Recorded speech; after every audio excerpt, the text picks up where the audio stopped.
जय सिया राम। जय श्री सद्गुरु नारायण भगवान की। अपने अपने माता पिता की जय। आज का प्रसंग है कि गंगा माता को धरती पर किसने लाया और गंगा मैया क्यों आई, है ना। तो गंगा माता की कथा यहाँ से चालू होती है, समय न व्यस्त करते हुए इस कथा का, है ना। तो कथा यहाँ से चालू होती है कि राजा सगर, एक राजा सगर थे, उनके दो पत्नियां थी। एक का नाम था केसनी, एक का नाम था सुमित। दोनों के पुत्र नहीं थे। राजा सगर को बड़ा मतलब चिंता सताई कि अब क्या किया जाए, इसके आगे कोई वंशावली है नहीं हमारे पास, कौन वंश चलाएगा, कौन राज्य चलाएगा। ये चिंता लेके उन्होंने सोचा कि अगर हम भगवान की तपस्या करते हैं तो थोड़ा सा समय लग सकता है। तो वो जाके भृगु जी के यहाँ चले गए और भृगु जी के यहाँ तपस्या की उन्होंने। भृगु जी की तपस्या करने के बाद भृगु जी जब प्रसन्न हुए, वो पत्नी सहित, दोनों पत्नियों के सहित राजा सगर पहुंचे वहां तक, मतलब उनकी सेवा साधना तपस्या उनकी करने लगे। प्रसन्न हुए, बोले वरदान मांगो। बोले मुझे पुत्र चाहिए। तो उन्होंने कहा कि पुत्र चाहिए, तो सब मतलब दिव्य महात्मा थे। तो उन्होंने कहा कि देखो राजन, आपको मैं बहुत सारे पुत्र दूंगा। तो एक 60,000 पुत्रों की माता बनेगी एक तुम्हारी पत्नी, और एक एक पुत्र की माता बनेगी। जो एक पुत्र की माता बनेगी उससे वंश आपका आगे बढ़ेगा। राजा ने कहा तो समझिए। तो केसनी जो है एक पुत्रों की माता बनी और सुमित जो है 60,000 पुत्रों की माता बनी। अब इसमें आपको ये लगेगा कि 60,000 पुत्र कैसे हो गए भाई एक माता के। तो देखिए, एक वरदान अलग होता है। फिर दूसरी बात, अगर आप 60,000 पुत्रों को कहानी अगर मानते हो तो गंगा मैया भी कहानी है। तो गंगा मैया को आप सत्य मान ही नहीं सकते, उनका अवतरण होगा ही नहीं, यहीं से तो बात अट जाएगी। इसलिए ये सब हरि अनंत हरि कथा अनंता है। इनको आप श्रवण करिए, इनसे सीख लीजिए कि हमको ऐसा नहीं करना। मेरे कहानी, जो भी कहानी आप सुनते हैं उनमें सीख आपको लेना है ना। तो 60,000 पुत्र उनके हुए। अब राजा सगर बड़ा प्रसन्न। वो 60,000 पुत्र से बेकार असमंजस थे। असमंजस को दूसरे को कष्ट देने में बड़ा मजा आता था। जैसे मान लीजिए आपको जबरदस्ती गरम, मान लो अग्नि छुआ दिए, अब आप चिल्लाओ तो उनको आनंद आए असमंजस को। किसी को जान के गिरा दें, किसी को जान के पत्थर मार दें, मतलब कुछ भी करें, उनको दूसरे को कष्ट देने में बड़ा आनंद आता था। राजा बड़े परेशान। राजा ने सोचा कि इनका विवाह कर दिया जाए, शायद सुधर जाए। राजा ने विवाह कर दिया उनका। विवाह के बाद भी वही स्थिति बनी रही। अब विवाह के बाद जब वही स्थिति बनी रही, राजा एक दिन बहुत नाराज होके असमंजस को देश निकाला दे दिया।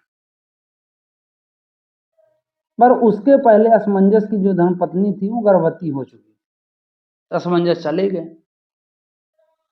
अब इसके बाद जो है वो 60,000 पुत्र, अब इन्होंने सोचा कि चलो एक हम सबने कहा कि आप सगर जी से कि आप जो है तो बढ़िया वो करो, क्या नाम से, अश्वमेध यज्ञ। अश्वमेध यज्ञ उन्होंने कहा ठीक है, अश्वमेध यज्ञ का आयोजन किया। अब अश्वमेध यज्ञ में घोड़ा छोड़ा गया। घोड़ा जो है दिग्ध्यान, मतलब पूरी धरती लोक में भ्रमण करना शुरू कर दिया, चलना शुरू कर दिया। और कौन पकड़े राजा सगर के घोड़े को? किसी में उस समय ताकत ही नहीं थी पूरी धरती के अंदर कि राजा के सगर के घोड़े को रोक सके। अब राजा सगर के घोड़े चल रहे हैं और वो उस घोड़े की सुरक्षा की जो जिम्मेदारी थी उन्होंने 60,000 पुत्रों को दी कि आप इसकी रक्षा करना।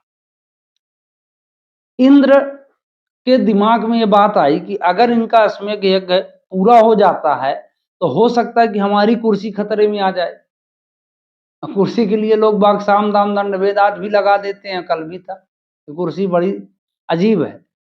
तो उन्होंने सोचा कि अगर हमारी कुर्सी चली गई तो गड़बड़ है, तो ये कुर्सी रोका कैसे जाए।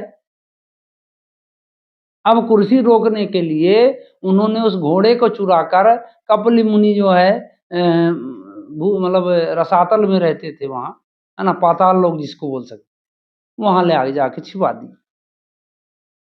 अब ये भले इनका कोई घोड़ा नहीं, मतलब युद्ध हुआ पर घोड़ा गुम गया। भाई अश्वमेध गया का घोड़ा, वो गया का तो गया का। उन्होंने पूरी धरती को छान मारा 60,000 पुत्रों ने। अब 60,000 पुत्रों पूरे जो है छान मारे, बाकी कोई नहीं मिला। अब इन्होंने कहा चलो रसातल भूतातल जितने भी तल होंगे, सातल भूतल जो भी हैं, है ना, सब जगह खोजो, कहीं ना कहीं तो मिलेगा घोड़ा।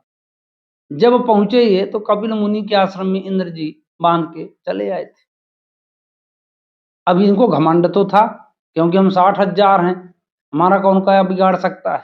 फिर उस पर अगर सैनिक हो जाए, हाँ, तो ये 60,000 की उत्पत्ति आपको नहीं बताया थोड़ा बातों बातों में, कि वो जो सुमति थी उनके गर्भ से एक कुम्हड़ा जैसे, मतलब जैसे मान लीजिए ये कुम्हड़ा जैसा आकार का, तुम्बा जैसे मान लीजिए ये लौकी जैसा, बड़ा लौकी जैसे आकार का पैदा हुआ था। तो राजा बड़ा दुखी हुए थे और उसको जब फोड़ा गया तो उसमें 60,000 पुत्र थे। ये कहानी। अब ये 60,000 पुत्र जो है, तो अब जब कपिल मुनि को देखे तो इनको तो अब ये बिल्कुल अट्टहास कर गरजो वाली बात, इनको घमंड कि मेरा क्या कौन बिगाड़ सकता है। इन्होंने वो समाधिस्थ श्री कपिल मुनि जी के ऊपर चरण प्रहार, गाली प्रहार, जो भी प्रहार बना इनसे, इन्होंने शुरू कर दिया। अब प्रहार करते करते ये भूल गए कि ब्रह्म तपोभूमि ब्रह्मनिष्ठ है, ये कुछ भी कर सकते हैं, उनके मन में कोई भय नहीं। और जैसे कपिल मुनि ने अपनी आंखों को खोला, तब भी ये उटपटांग बातें कर रहे थे, चलो एक बार क्षमा भी दे देते, पर नहीं। उनको कपिल मुनि महाराज ने इनको देखा और देखते देखते ये धूल बन, मतलब राख बन गए। 60,000 पुत्र जलकर राख हो गए। अब जब 60,000 पुत्र जलकर राख हो गए, तब राजा सगर को बड़ा दुख हुआ। वो कपिल मुनि के आश्रम पहुंचे, उन्होंने उनसे क्षमा याचना की। याचना करने के बाद जो है उन्होंने कहा कि ऐसा है कि अब तुम पहले गंगा को अवतरण करवाओ, गंगा को लाओ, गंगा ही इनका जैसे स्पर्श करेंगे तैसे इनका उद्धार हो जाए। राजा सगर बाकी बची जो इतनी आई थी वो तपस्या की, उनको नहीं मिले। अब असमंजस के हुए अंशुमान, वो तपस्या किए पूरा जीवन, उनके बार गंगा जी नहीं आए। अंशुमान के राजा दिलीप हुए, दिलीप भी तपस्या किए, फिर भी गंगा प्राप्ति नहीं हुई। और दिलीप के पुत्र हुए भागीरथी। तो इनमें कमी क्या थी राजाओं में? पहले कुछ दिन तक राजा राजभोग करते थे, फिर इसके बाद तपस्या करने जाते। लेकिन भागीरथी जैसे ही मतलब अपने मतलब शुद्ध बुद्ध में आए, वो उन्होंने कहा नहीं नहीं, पहला काम है पूर्वजों को तारना, और ये तपस्या करने चल दिए। तो पहले इन्होंने ब्रह्मा की तपस्या की, ब्रह्मा जी प्रसन्न हुए, मतलब ये कि भाई विष्णुपदी कहा गया है गंगा मैया को, और किसने धोया था विष्णुपद को? ब्रह्मा जी ने। ये कमंडल में इनके, ब्रह्मा जी के कमंडल में उनका वास गंगा जी का, इसलिए उन्होंने ब्रह्मा जी की तपस्या की। ब्रह्मा जी प्रसन्न हुए, बोले ठीक है भागीरथी, हम तो बहुत प्रसन्न हैं, हम वरदान दे, ठीक है गंगा हम छोड़ देंगे। पर गंगा का वेग इतना तेज है कि इसको कोई रोक नहीं सकता, तो इसको रोकने वाला तुम पहले तैयार करो, नहीं यहाँ से तुम्हारी तपस्या विफल हो जाएगी, भग जाएंगी रसातल। बोले कौन रोक सकता है? बोले भोलेनाथ। भोलेनाथ की तपस्या करो, उनसे प्रार्थना करो, वो रोक देंगे। अब भोले दादा की उन्होंने तपस्या की, शिव शंकर जो है वो भी प्रसन्न हो गए। भागीरथी को बोले बताओ। उन्होंने कहा ऐसी ऐसी बात है प्रभु, मैं अपने पूर्वजों को तारने के लिए ब्रह्मा जी की उपासना किया, ब्रह्मा जी गंगा जी भेजने को तैयार हैं, लेकिन उनका वेग इतना है कि उनके वेग को कम करने का कोई साधन नहीं है, तो मैं आपके पास आया हूँ कि आप इतनी मदद कर दीजिए। शिव जी ने कहा ठीक, आप छुड़वाओ वहां से। उन्होंने छुड़वाया, वो जटा में समाहित कर लिए, पूरा सोख गई गंगा। अब ले समस्या, समस्या खड़ी हो गई। फिर पुनः वंदना किया उन्होंने, धीरे एक धारा छोड़ी और वो गंगा जो है धरती में आई। तो गंगा का एक किस्सा और इसी में मैं आपको जोड़े देता हूं गंगा को जानवी कहा जाता है। क्यों कहा जाता है जानवी? तो इसकी भी इसी में कहानी जुड़ी है। तो गंगा मैया जब धरती में आई, बड़ी वेग से कल-कल करती हुई, एक जानू नाम के ऋषि थे, जाहनू। तो जाहनू नाम के ऋषि के आश्रम से गंगा मैया जब निकली तो उनका आश्रम का सब तुम्बी-उम्बी जो भी था सब बहा ले गए। और वो बड़े तपोनिष्ठ महात्मा थे। उन्होंने देखा, बोले किसकी दुष्टता है हमारे आश्रम को बहाने की, है ना, यज्ञ का सब सामान बह गया।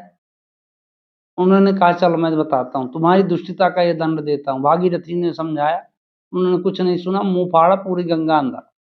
अब ले। भागीरथी बोले कि लो, मतलब स्वर्ग से गिरे खजूर पर अटके। अब मांस किसी तरह लेके आए, यहाँ धरती में सखर गई गंगा मैया। अब क्या किया जाए? फिर जाहनु नाम ऋषि महात्मा से उनसे फिर तपस्या की, हे नारायण, मैं अपने पूर्वजों को तारने के लिए यहाँ पहले शंकर जी की तपस्या, वो भोले ब्रह्मा जी की, फिर शंकर जी की, इस तरह मैं आपसे बिल्कुल निवेदन हाथ जोड़कर करता हूँ कि इनको छोड़ दीजिए। जाहनु ने कहा कि मैं गंगा के ऊपर तरस खाकर नहीं, तुम्हारे ऊपर तरस खाता हूँ, और तुम बिल्कुल बहुत अच्छे हो, इसलिए मैं गंगा को छोड़ता हूँ। लेकिन मुंह से अगर छोड़ता हूँ तो गंगा तो झूठी हो जाएगी। इसलिए जाहनु नाम के ऋषि ने इनको कान से निकाला था, और कान से निकलने के कारण इनका एक नाम जानवी भी पड़ा। इसलिए गंगा मैया को जानवी कहते हैं, विष्णुपदी कहते हैं, है ना, भागीरथी भी कहते हैं। भागीरथी क्योंकि भागीरथ जो है इनको लेके आए, इसलिए इनको भागीरथी भी कहा जाता है। और फिर गंगा मैया उसी स्थान से बहती हैं जहाँ से ये सगर के 60,000 पुत्र जो है पड़े थे, उनकी सब पूरा अस्थियों का बहा ले जाती हैं और तर जाते हैं। तो इस प्रकार जो है गंगा मैया श्री राम जी के ही कुल से पैदा हुई, लाई गई हैं। तो इस आशा के साथ कि आप भी बढ़िया भगवान का नाम का स्मरण करें, है ना, अपनी सद्वृत्तियों को जागृत करें, जिससे आपका कल्याण हो, देश का कल्याण हो, राष्ट्र का कल्याण हो। जय सीताराम।